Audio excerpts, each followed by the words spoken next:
Today we're going to talk about the right to an appeal and how plea bargains interact with appeal rights. The appeals process is a complicated part of the criminal justice system, and you should always consult with an attorney familiar with your case before making any major decisions. If you have a trial and get convicted, you are guaranteed the right to appeal your conviction and your sentence to a higher court.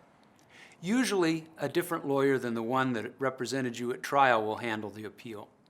The two roles require independent judgment and often require somewhat different skill sets. One important thing to understand from the outset: if you decide to take a plea bargain instead of going to trial, then in order to accept the plea bargain, you have to give up your right to appeal. One of the standard things that happens in a plea bargain is that in exchange for reducing your exposure to prison time, you give up a list of rights.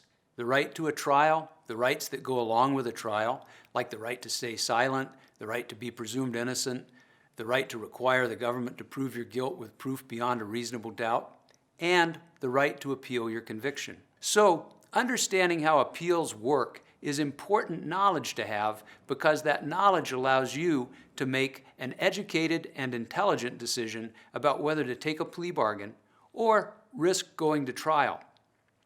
Without a pretty solid understanding of what happens during and after an appeal, you can't really evaluate whether your right to appeal your conviction really amounts to a valuable right in your individual case. A lot of folks mistakenly think that if they win their appeal, they walk away a winner.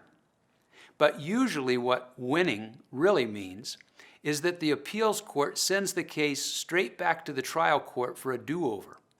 Or you may win your appeal, and the prosecution may appeal your win to a higher court and then win there, so you ultimately lose.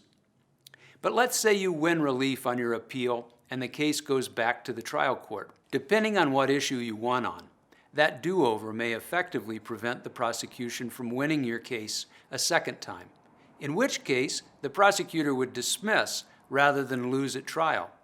Or, depending on what issue you won on, your appellate win may just provide a really good roadmap for the prosecutor to get an error-free conviction of you during the second time around. For instance, if the appeals court said that the trial court should have suppressed your confession, and your confession was practically the only evidence against you, you ultimately would probably walk away a winner.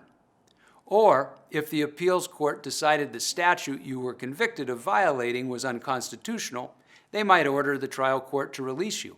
But on the other hand, let's say the appeals court decided the trial judge should have prevented an expert witness from testifying about one particular thing, but that same witness testified completely properly about a whole lot of other things. In that scenario, they might say you won that part of the appeal, but that you really weren't harmed by the improper testimony. They could say so much other evidence existed of your guilt that the small part of the state's case that shouldn't have ever been presented against you didn't really matter. They'd keep your conviction intact. You just won your appeal, but it didn't really do you any good. Or let's say something really egregious happened in your trial that most any appellate court would grant relief to you on. But let's also say your trial lawyer did not object to the evidence. The Court of Appeals would almost certainly say, "Too bad," and acknowledge it as an error, but not give you any relief. This is known as fundamental error review, and it means that if your trial lawyer was not on the ball enough to stand up and make an objection, the Court of Appeals won't give you relief, unless something outrageously wrong happened in your trial, like there were only 11 jurors instead of 12, or the judge was caught on video taking a bribe from the prosecutor. Because appellate relief is so driven by specific fact patterns and particular legal arguments, you really need to consult with a decent lawyer in order to understand whether your right to appeal has any real value for you.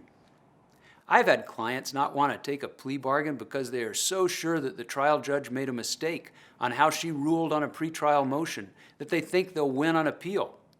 But like I explained above, sometimes a technical win doesn't always translate into any real relief for a criminal defendant. When you're considering the real value of any future appeal in your case, you really need to have a solid understanding of what's likely to happen even if you were to technically win your appeal. That will help you determine whether to take a plea bargain or to risk going to trial.